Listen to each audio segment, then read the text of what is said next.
lawan 01 dan 03 itu bukan 02, tapi adalah negara.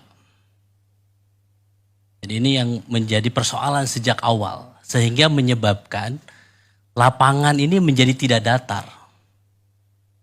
Sejak awal, kalau tadi kita melihat ya, terakhir misalnya tiba-tiba kabinet membahas tentang bagaimana program makan siang gratis untuk 2025 nanti. Ini seakan-akan Pilpres ini sudah selesai, bahwa negara sudah tahu siapa pemenangnya, padahal KPU belum mengumumkan itu. Dan kalau kita ambil ke belakang, ya, apa yang dilakukan, ya kita melihat ya, saya selalu mengatakan kenapa sih isu hak angket ini muncul sebelum KPU memutuskan.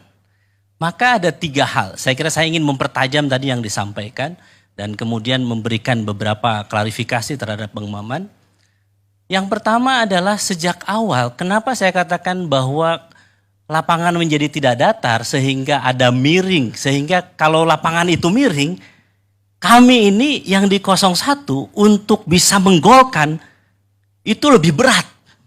Untuk bisa menggolkan 1-0 itu lebih berat dibandingkan, mohon maaf, misalnya 02 karena lapangannya lebih menguntungkan yang bersangkutan, karena di situ ada upaya negara untuk mengintervensi, untuk memberikan dukungan, maka mudah bola itu menggelinding dan bisa masuk ke 01 dan 03.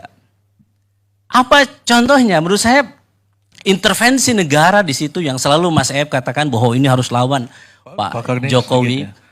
Tolong yang Anda maksud negara itu apa? Ya, saya akan jelaskan. Supaya konkret aja. Gitu. Baik. Coba kalau negara termasuk Anda juga, Anda kan DPR. Okay. Baik, jadi saya harus katakan bahwa ini ada intervensi dari kepala negara, kepala pemerintahan kita.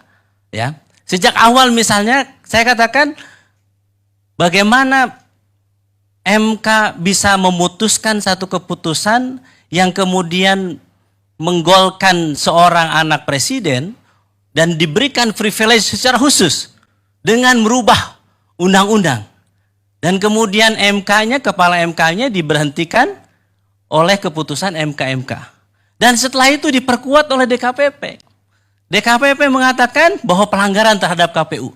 Bisa dibayangkan, untuk satu orang ini saja, MK-nya melakukan pelanggaran, ketua MK-nya, kemudian KPU-nya, ketua dan anggotanya melakukan pelanggaran etik. Jadi saya katakan intervensi ini terlalu terang benderang. Karena bukan orang sembarangan yang menjadi calon ini. Maka saya katakan sejak awal, pertama adalah bagaimana politisasi hukum ketika kita melawan kepala negara, kepala pemerintahan, maka tidak hanya itu saja. Maka saya katakan, coba kita lihat bagaimana suara itu didapatkan, kita entah siapa yang menang, tetapi kita melihat bansos yang sangat luar biasa menjelang pemilu. Saya akan jawab. Ada yang mengatakan bahwa ini adalah El Nino. Saya pelajari ini El Nino. El Nino itu kalau dibandingkan dengan 2023, 2024 saat ini, maka harus saya katakan lebih panjang, lebih panas kondisinya ketika 2015 lalu. El Nino itu. Tapi saya harus katakan Bang Maman bahwa bansosnya tidak sebesar saat ini. Jadi saya terlalu mengatakan bahwa ini normal atau tidak. Ketika mohon maaf teman-teman 02, negara selalu mengatakan ini karena El Nino dan sebagainya. Maka saya membandingkan data, saya tanya teman di BMKG. Saya tanya teman di Badan Anggaran, apakah ini wajar atau tidak? Sehingga saya terakhir ini mendapatkan satu data yang menarik. Yaitu survei LSI tanggal 19 sampai 21 Februari. 69% penerima bansos mencoblos Prabowo Gibran. Nyaris 70%. Jadi itu berkah. Kenapa saya kira? Bang Maman, saya harus katakan. Kantong biru bansos Jakarta itu warnanya biru. Sama dengan kaosnya Prabowo Gibran, warnanya biru juga.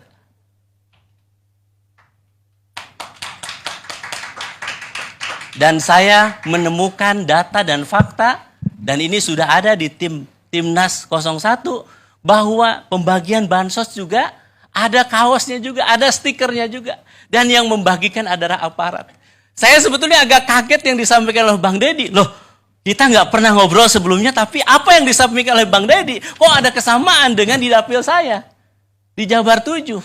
Pengerahan aparat, kemudian mobilisasi, dan penggunaan dana bansos untuk kepentingan salah satu calon.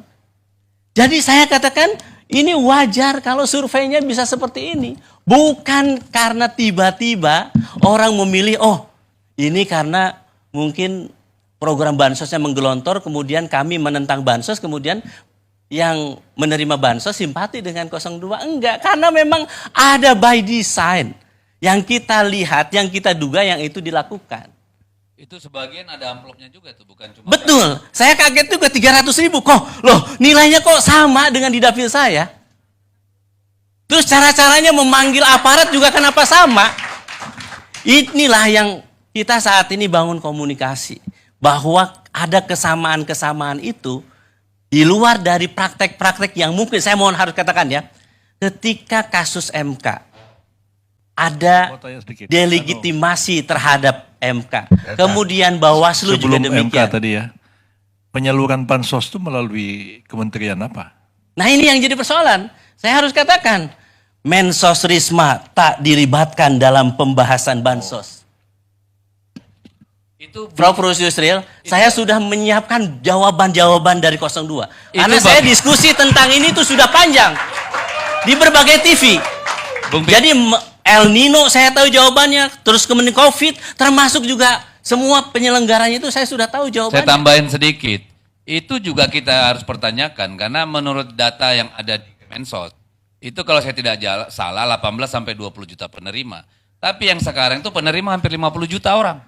Nah persoalannya, ketika tadi persoalannya tidak melibatkan Kementerian Sosial, datanya tidak digunakan, lalu datanya siapa? Ini juga yang terjadi apa? Orang yang kaya raya. Barusan saya sebelum datang ke sini, saya telepon kawan saya.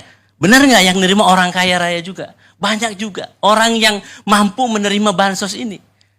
Pertanyaannya, bansos ini apakah memang untuk menyelesaikan persoalan El Nino atau ini menjadi bagian APK atau bagian dari stiker atau alat kampanye ditambah dengan bansos negara ini. Ini saya ingin katakan, apa yang saya sampaikan di berbagai forum tentu tidak punya makna apa-apa. Kecuali apa?